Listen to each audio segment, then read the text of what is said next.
Welcome back. और अब show का वो पड़ाव जहां पर हम दर्शकों से जुड़ते हैं, और आज के हमारे ख़ास पेशकश में हमने YouTube से जुड़े सवाल शामिल किए हैं। अगर आप भी हमारे YouTube के दर्शक हैं तो अपने सवाल कमेंट बॉक्स में डाल दीजिए, क्योंकि हम इस वक्त लाइव हैं।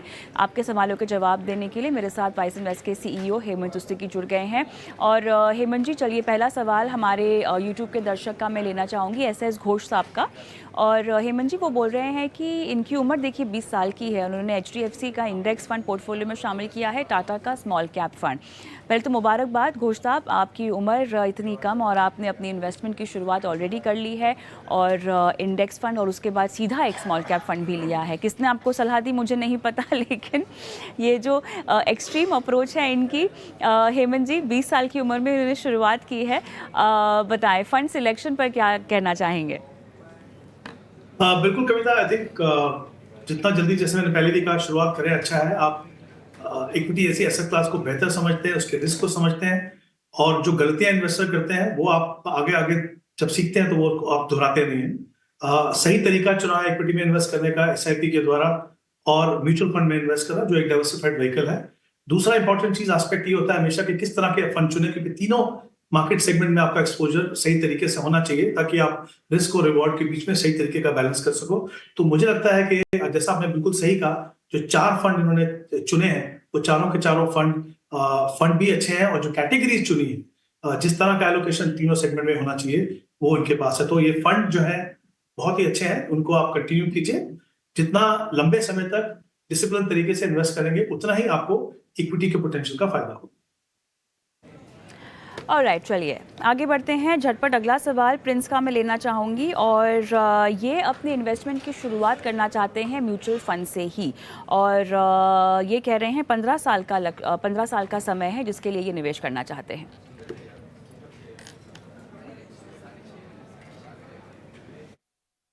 मुझे लगता है इक्विटी में इन्वेस्ट करना, स्पेशली जब आप SIP के द्वारा इन्वेस्ट करते हो, तो बहुत ही सही ऑप्शन है। डिसिप्लिन रखता है, एवरेजिंग का फायदा होता है। तो कुछ फंड है जो वेल्थ क्रिएशन के लिए, अगर उनको 15 साल के लिए चाहिए तो उनको कंसिडर कर सकते हैं। एक multi cap fund, Kotak multi cap fund को देख सकते हैं। लार्ज एंड मिड में HDFC large and mid, mid cap में निप्पॉन इंडिया ग्रोथ फंड को आप देख सकते हैं, और फ्लेक्सी कैप में पराग पर फ्लेक्सी कैप फंड। ये 4 फंड है डिफरेंट कैटेगरीज के। परहैप्स आप कह सकते हैं कि उन कैटेगरी के बहुत ही उम्दा फंड है, इनको आप कंसिडर कीजिए और इन्वेस्ट करने की शुरुआत कीजिए। अगला सवाल गौरव त्रिपाठी का। 3 साल के लिए एक फंड में इनको SIP के जरिए निवेश शुरू करना है। Hemant sir, quant small cap fund में ऑलरेडी ये 10,000 की SIP कर रहे हैं हर महीना। देखिए, अगर 3 साल के लिए इन्वेस्ट करना है, और ये ऑलरेडी अगर क्वांट में इन्वेस्ट कर रहे हैं, तो ऑब्वियसली मैं ये मान के चल रहा हूँ कि लॉन्ग टर्म के लिए इन्वेस्ट कर रहे होंगे। 3 साल का समय, अगर आप स्पेशली SIP से इन्वेस्ट करते हो, तो आपका एवरेज होल्डिंग पीरियड जो है करीब 1.5 साल रहेगा। तो वहां पे डेफिनेटली, अगर आप समझते हैं इक्विटी में ही आपको जाना, तो फिर मैं रिकमेंड करूंगा आपको फ्लेक्सी कैप फंड, जो पराग पर एक flexi cap fund. But ideally मुझे लगता है ये समय ये इतना ऐसा है कि आप किसी हाइब्रिड फंड में जाएंगे तो वो बेहतर है। मे बी किसी बैलेंस एडवांटेज फंड में जाइए, ऐसे ऐसे प्रू बैलेंस एडवांटेज या फिर कोटक बैलेंस एडवांटेज। वो मुझे लगता है इस टाइम मैनेजमेंट के लिए बिल्कुल सही ऑप्शन रहेगी। ऑलराइट, अगला सवाल माधवी त्रिपाठी जी का मैं लेना चाहती हूँ। और Nippon India small cap, Motilal Oswal mid cap, Quant large and mid cap, Mahindra Manulife multi cap में ये निवेश कर रही हैं। 12 साल में इनका लक्ष्य है 1 करोड़ इकट्ठा करने का। पहले अगर मैं फंड की बात करूं, तो अगेन इन्होंने भी जिस तरीके का एलोकेशन डिफरेंट सेगमेंट में होना चाहिए, 25,000 की इन्वेस्टमेंट है, 5,000 के इनके पास 5 फंड है। आई थिंक जहां तक फंड का सवाल है, इसमें कुछ भी बदलाव करने की जरूरत नहीं है। अगर आप इनके टारगेट को देखें तो इनके पास 12 साल का समय है। तो करीब करीब मुझे लगता है 12% की रिटर्न में मान के चलूं तो करीब 81 लाख का कॉर्पस ये बना पाएंगे। शायद इनका जो टारगेट है वो 1 करोड़ का है। वहां तक पहुंचने के लिए इनको अपनी SIP को 5,000 रुपीज से बढ़ाना होगा। अगर आप 5,000 से बढ़ाते हैं 12 साल के लिए, तो आप डेफिनेटली 1 करोड़ के कॉर्पस तक पहुंच पाएंगे। और जो एडिशनल पैसा है आप वो एग्जिस्टिंग फंड में ही डाल सकते हैं। जैसे मैंने पहले कहा, फंड्स अच्छे हैं, फंड की कैटेगरीज अच्छी है। ऑलराइट, सनी गायकवाड़ का सवाल मैं लूँगी। SBI multi cap, SBI magnum mid cap और पराग पारिक फ्लेक्सी कैप में ये निवेश कर रहे हैं। 15 साल के लिए निवेश हो रहा है, और फिलहाल 3 ही फंड्स हैं। आई थिंक 15 साल का समय है। इक्विटी फंड में SIP करना स्ट्रेटजी वाइज बिल्कुल सही है। कैटेगरीज उन्होंने तीनों अच्छी चुनी है। यहाँ पे जैसे फ्लेक्सी कैप में, पारंपरिक फ्लेक्सी कैप है, वहां पे आप कंटिन्यू कर सकते हैं। बट बाकी 2 कैटेगरी है, मुझे लगता है उसमें बेटर फंड्स अवेलेबल हैं। जैसे एसबीआई मल्टी कैप फंड के सामने अगर आप कोटक मल्टी कैप लेंगे तो मुझे लगता है वो एक बेहतर ऑप्शन है। और मिड कैप में भी अगर आप, जैसे मैंने पहले कहा, निपॉन इंडिया ग्रोथ को देखेंगे तो वो जो एक्सिस्टिंग फंड है उससे बेहतर ऑप्शन रहेगी। तो 2 बदलाव रिकमेंड कर रहा हूँ, आप कंसिडर कर सकते हैं ताकि आपको रिटर्न जो है अपने टाइम होराइजन में बेटर मिल सके। अगला सवाल अविनाश चैटर्जी का। इन्होंने अपना और अपनी वाइफ का पोर्टफोलियो हमारे साथ शेयर किया है। एसबीआई स्मॉल कैप, पारंपरिक फ्लेक्सी कैप, आईसीआईसीआई का वैल्यू डिस्कवरी और इनके पास एक पीपीएफ यूलिप में निवेश है। और वाइफ के पोर्टफोलियो में एसबीआई का इक्विटी हाइब्रिड और एसबीआई का फोकस्ड इक्विटी है। और अब ये जानना चाहते हैं कि 2 करोड़ 30 साल में इस निवेश के जरिए कैसे पूरे हो पाएंगे।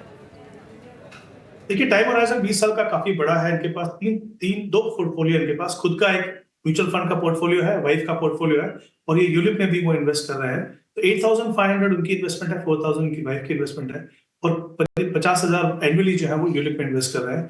तो अगर यहाँ पे मैं इनका टाइम होराइजन मान के चलूं तो 12% का ओवरऑल रिटर्न अगर मैं मानता हूं तो करीब करीब 1,90,00,000 का कॉर्पस बना पाएंगे। बट मेरा ये मानना है क्योंकि टाइम होराइजन काफी लंबा है, इससे बेहतर रिटर्न अगर 1% भी ज्यादा मिलेगा तो ये अपने कॉर्पस को अचीव कर पाएंगे। तो टारगेट अचीव करने में प्रॉब्लम नहीं है। 1-2 थोड़े से बदलाव है।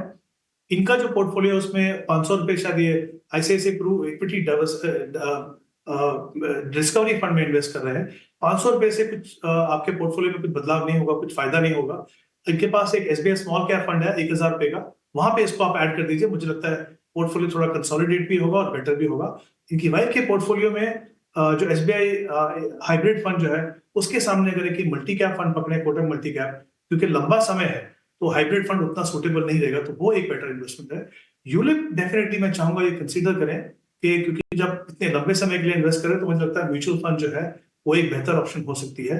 लेकिन डिसीजन लेने से पहले ऑफकोर्स उनको देखना पड़ेगा कितनी इंस्टॉलमेंट दी है, कितना लॉक इन पीरियड बाकी है, कुछ फैक्टर्स को कंसीडर कीजिए। बट डेफिनेटली मुझे लगता है इट बी वर्थ इट कि अगर आप देखें कि किसी बेहतर फंड में जाएं, म्यूचुअल फंड में जाएं, तो आपको रिटर्न थोड़ी बेहतर मिल सकती है।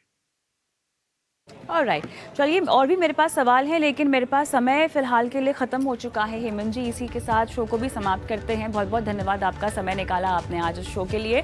और दर्शकों से मैं आज इजाज़त चाहूँगी, लेकिन जाते जाते मैं दरख्वास्त करती हूँ कि आप सब अपने सवाल हम तक ज़रूर पहुँचाएँ। एकलौता शो है जहाँ पर हम आपकी लाइफ फाइनेंशियल प्लानिंग करते हैं। जितना हो सके आपके सवाल लेते हैं शो पर। देखिए, व्हाट्सएप कर सकते हैं अपने सवाल 9619873567 पर। सोशल मीडिया के तमाम प्लेटफॉर्म्स पर हम लाइव होते हैं, तो अपने सवाल आप कमेंट बॉक्स में डालिए। खासतौर से अगर यूट्यूब पर देख रहे हैं, हम आपके सवालों को शो में शामिल करेंगे। दीजिए इजाजत, नमस्कार।